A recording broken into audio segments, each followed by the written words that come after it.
Hey, what's up folks, MultimediaJay here. And if you thought I hated HD and Blu-ray because I did a rant on how HD is overrated, think again.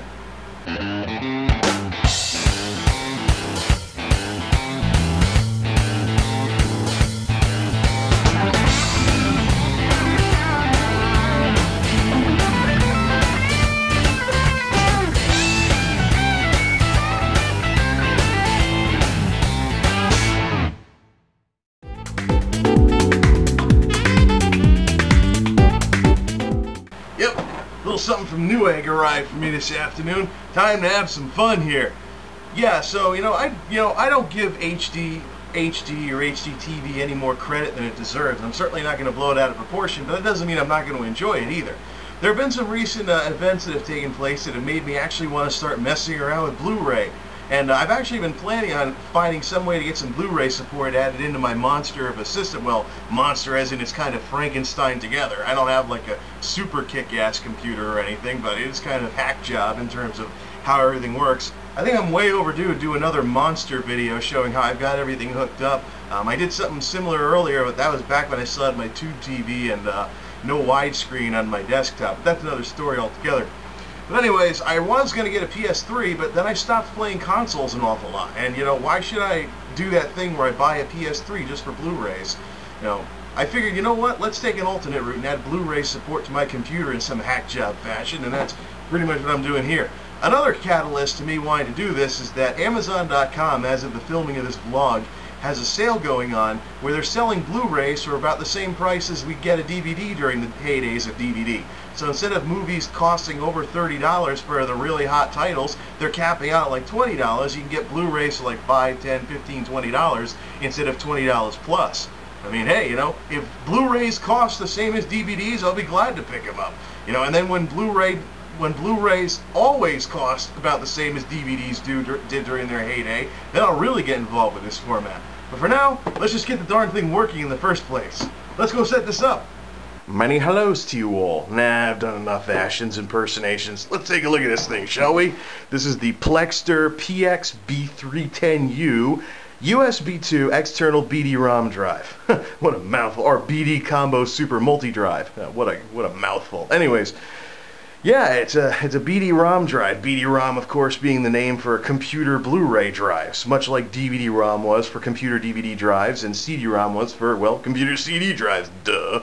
Anyways, that makes for a good joke, though, because we went from CD-ROMs to DVD-ROMs, and now we're going to BD-ROMs.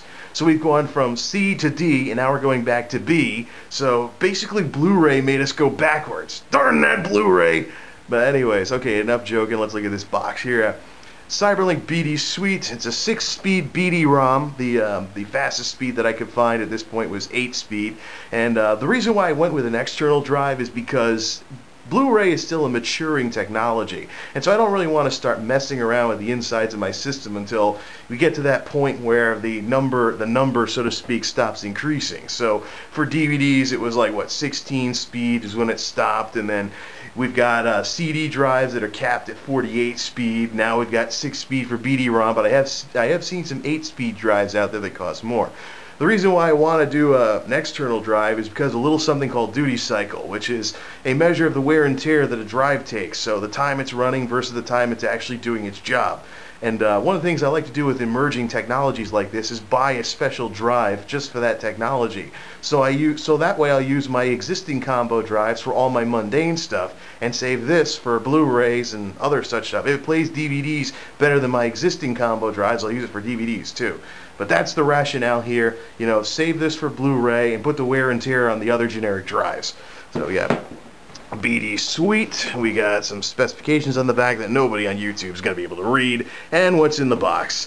So I've never actually used Plextor drives before. I'm usually a light-on person and stuff like that. But anyways, we got to seal the break. So what are we going to use?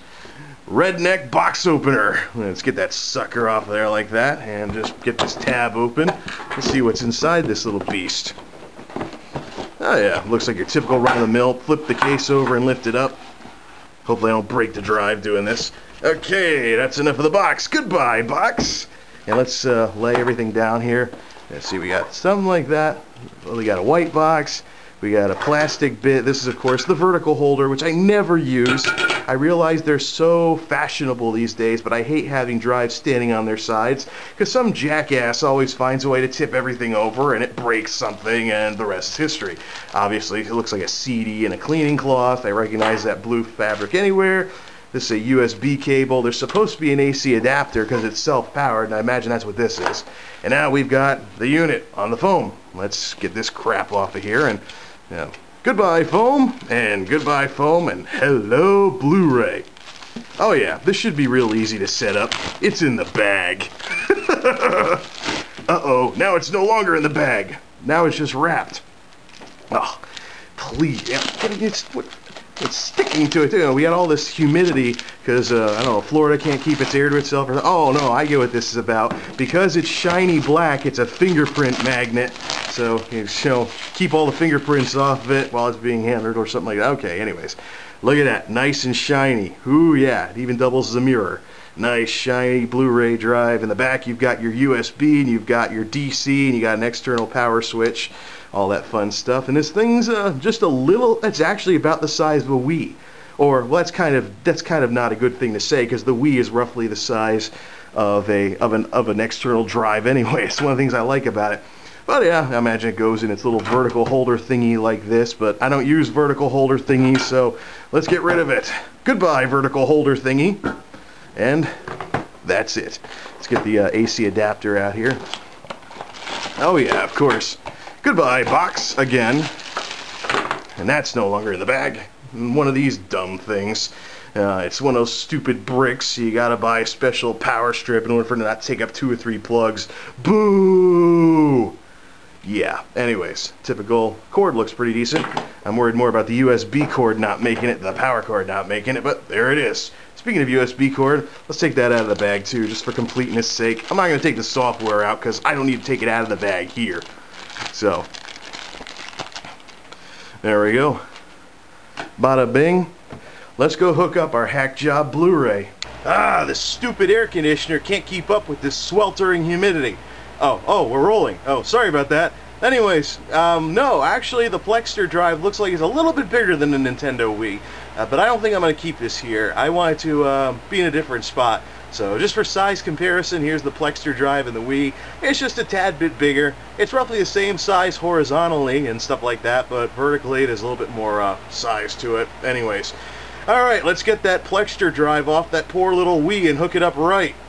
Yeah, that'll do. Not too far from the Wii, but hidden under that little, my old monitor stand that right next to the AV switch that controls which console goes to the TV, and right underneath the Retro Duo and the Nintendo 64, right next to the big monster. Oh yeah, big tower of power, baby. Well, sort of. It's 2 years old. But anyways, let's see this drive open here. We got a nice blue light, which I imagine might get annoying when it's blinking during the middle of a movie, but it's pretty quiet. Pretty quiet, well, ejecting anyways. But alright, let's hook some drivers up, and I'm sure Windows thinks this is just a regular CD-ROM, so let's install the software and try and watch a Blu-ray movie.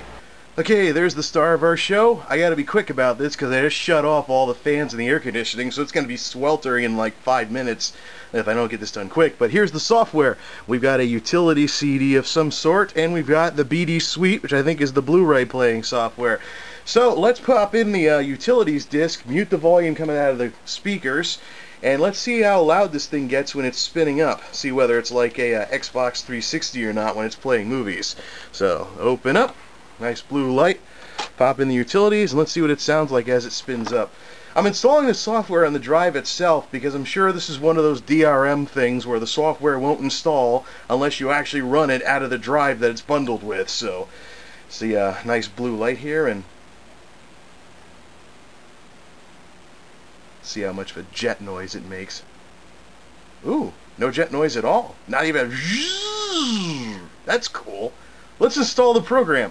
Of course, this is just a CD-ROM, so I'm going to have to do this again with a Blu-ray to see how much it spins up. Blu-ray Disc Suite.